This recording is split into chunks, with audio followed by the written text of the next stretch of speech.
Hello and welcome to another episode of UJ Lucky Star Cooking Show. UJ What's Cooking?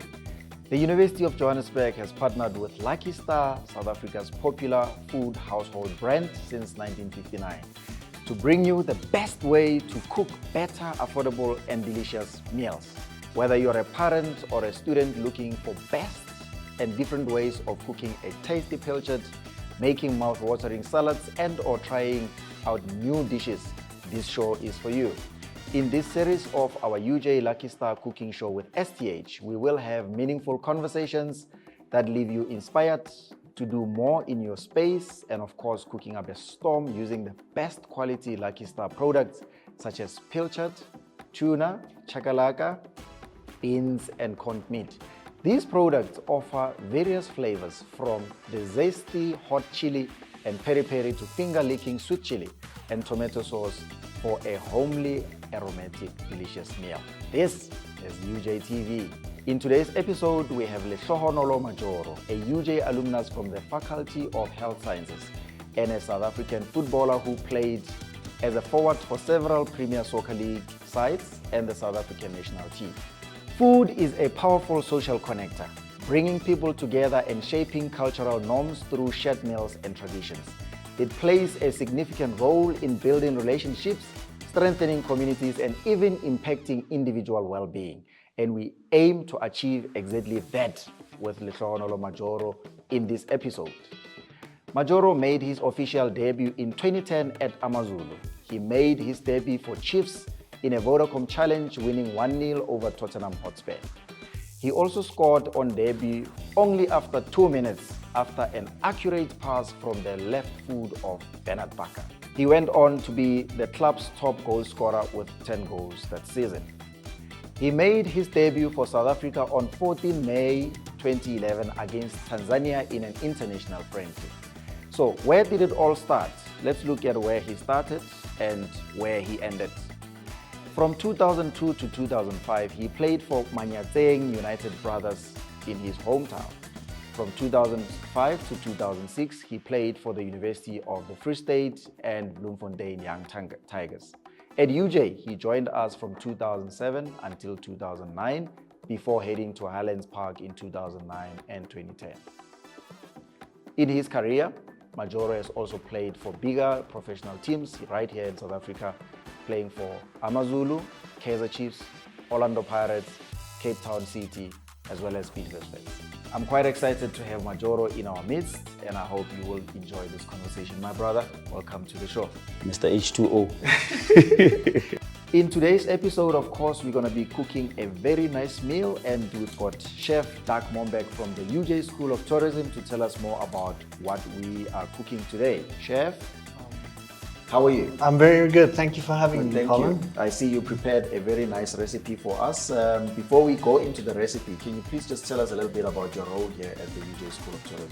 So my role in the UJ School of Tourism and Hospitality is I'm the executive chef of all of our commercial units at the School of Tourism and Hospitality. So all of the food producing outlets within the School of Tourism and Hospitality on all the campuses. So on our UJ on Atrium, UJ on Empire, the Madibeng building at the main campus, all of them reports, all of the kitchens report to me.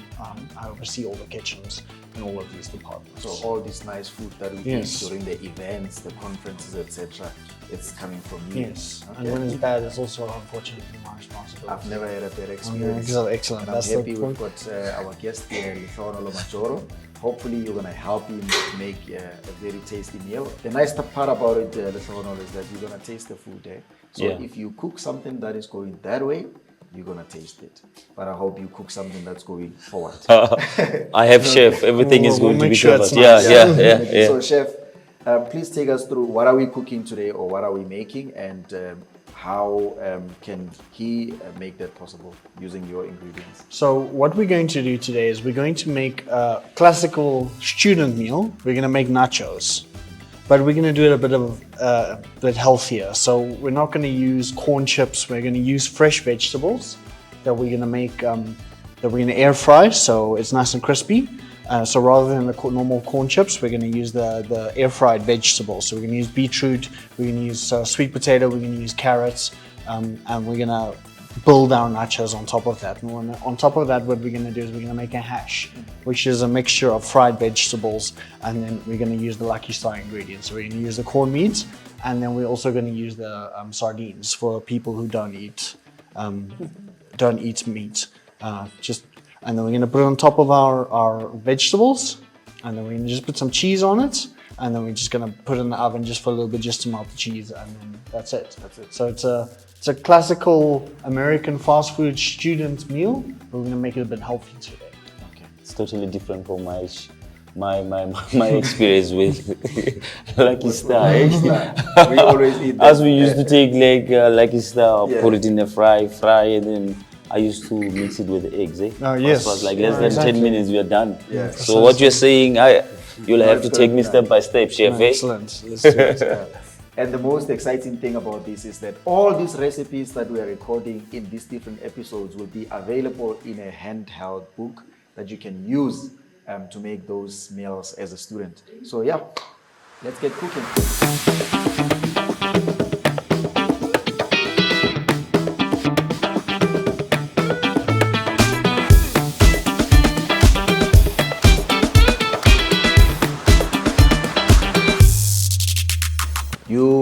When you played for Chiefs, it was the time when I think I was already, at varsity, and I think I was also even done with varsity. So a lot of us know you from those days when you score your famous celebrations, after scoring a goal. You tell us about your time at Chiefs. How was it like being there? And sometimes as people we normally reflect, right? Mm-hmm.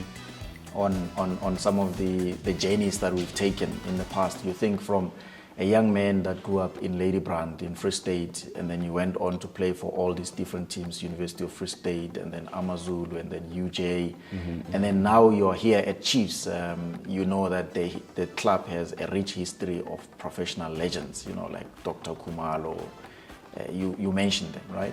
How was it like being there? Is there pressure being a Chiefs player? Yeah. I hear a lot of people say the chase is heavy. The funny story is that, remember the year before, 2010? Yeah. In 2010, there was World Cup. Yeah. I wasn't even a pro 2010 when World Cup was playing. I was in Jane Fez, your hometown, watching World Cup on TV. Little did I know that immediately after World Cup, Coach Mangoba. At the time, you had just finished playing for Chiefs, right? For UJ. Yeah, because you came. I was doing my 2009. community service in Jemfes. Yeah, as a radiographer. Yeah, so I was like 4 months into my community service, and then I got a call from Coach Mangoba, who invited me for pre-season with Amazulu in June. I think it was June, July, there. So I only signed my contract immediately after World Cup.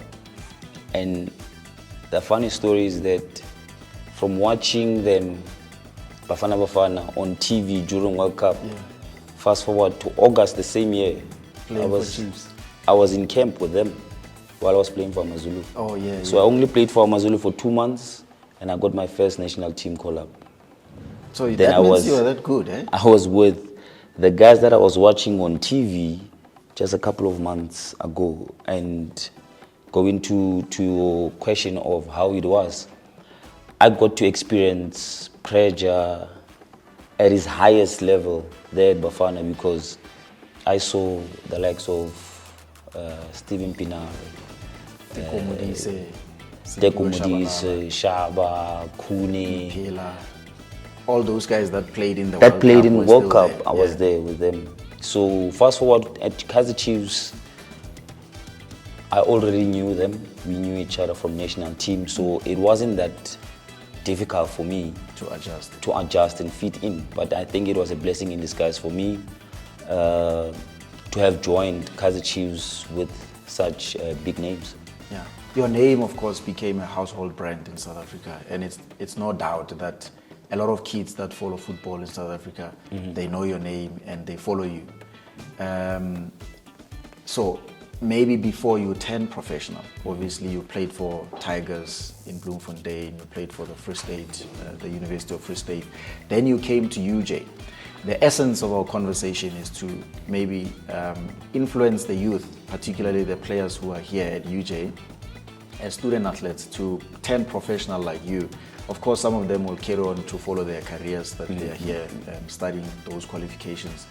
But some of them do actually join teams. Like there's a number of soccer players here that came from the UJ football club that went on to play for professional teams. We had Thulani Zandamela, who went to Sundowns, and he's playing for the M Tigers.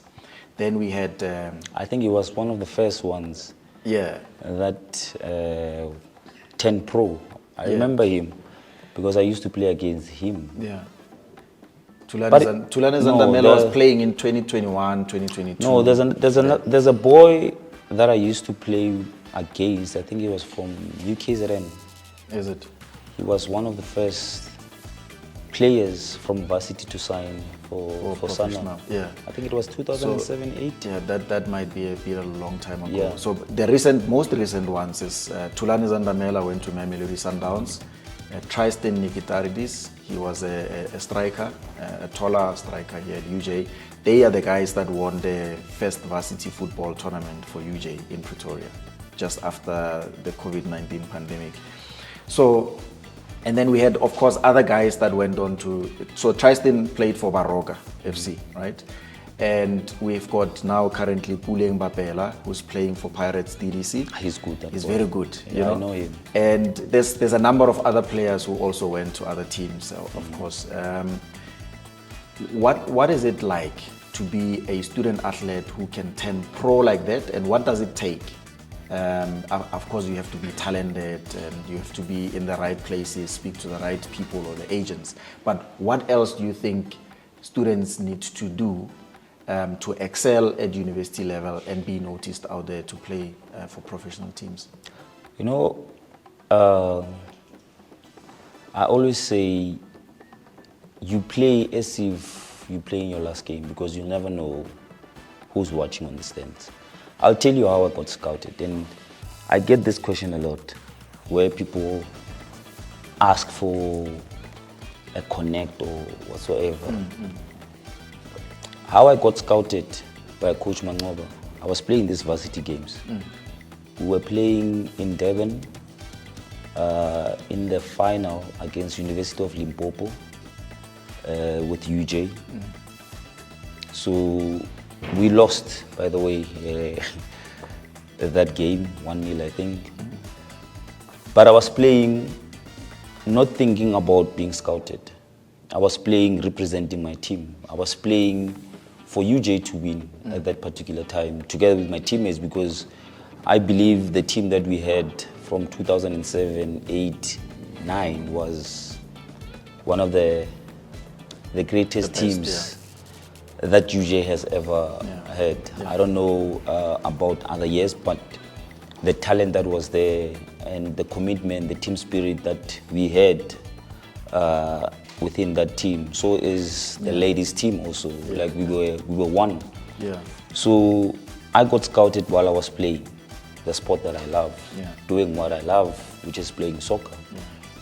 And back then there wasn't this the televising of games, which is a plus for these youngsters. Like for me, when you play varsity football, I don't think you have any excuse of not showcasing your talent, because every time when you guys play, the game is being televised.